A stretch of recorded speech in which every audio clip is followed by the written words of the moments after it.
बापरे.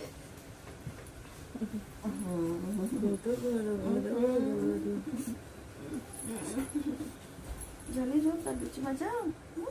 दादू good morning करा. आता रायपूर घातला पप्पा गुड मॉर्निंग.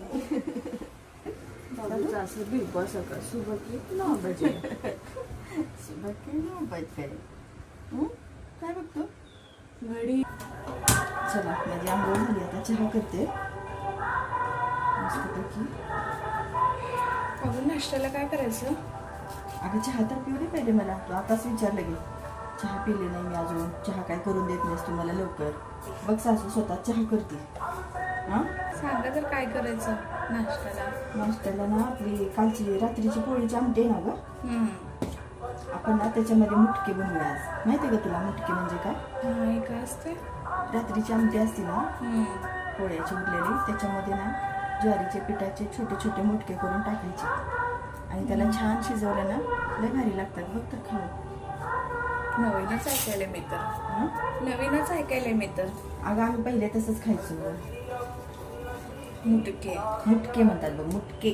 तेच मुटके. मुटू मुटू खायचे मुटके. बघ तू आज नवीन प्रकार कसा करते काकू तुझी. बघा हे असते मुटके.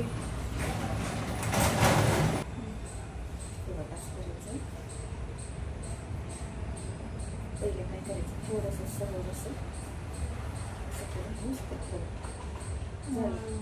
असं छान आकाराला करायचं. हे वाटेल माणसाच्या हड्ड्यात तुकडे पडलेल्या हड्ड्यात. ओके हलक्या हाताने अशा बोटामध्ये प्रेस. हे मी केलेल्या हाडा आणि हे बघा काकूंचे.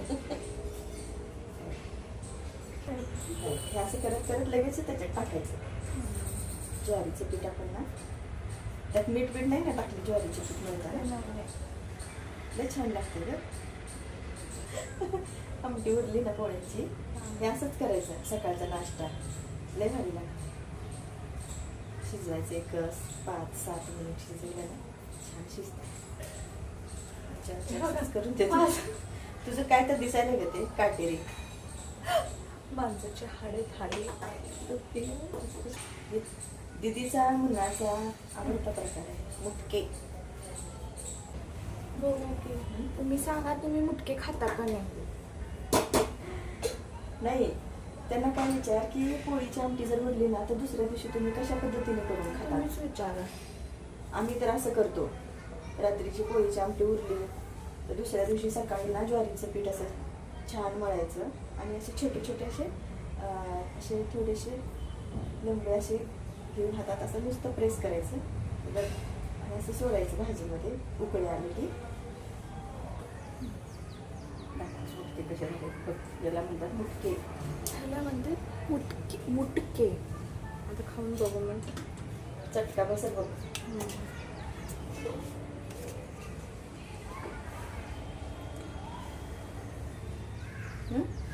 बघा चटका बस. छान थंड होऊ दे.